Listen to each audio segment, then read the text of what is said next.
Félre kislelkűek, akik mostan is még kételkedni tudtok a jövő felett.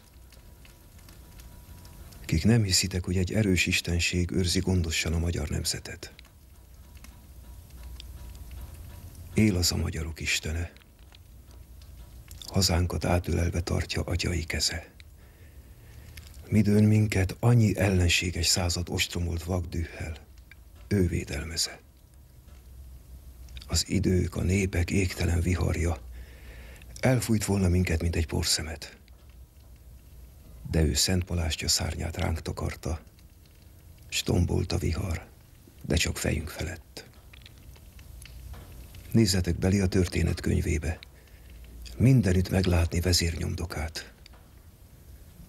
Mint a folyóvizen által a napképe, áthúzódik rajta aranyhíd gyanánt.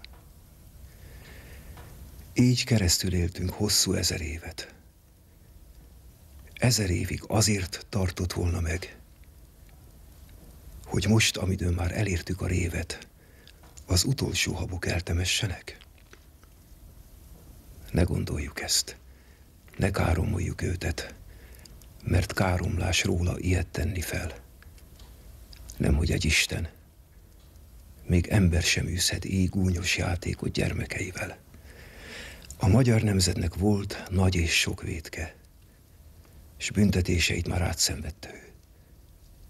De erénye is volt, és jutalmat érte még nem nyert. Jutalma lesz majd a jövő. Élni fogsz, hazám, mert élned kell. Dicsőség és boldogság lészen a te életed.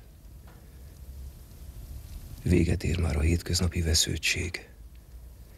Várd örömmel a szép, derült ünnepet.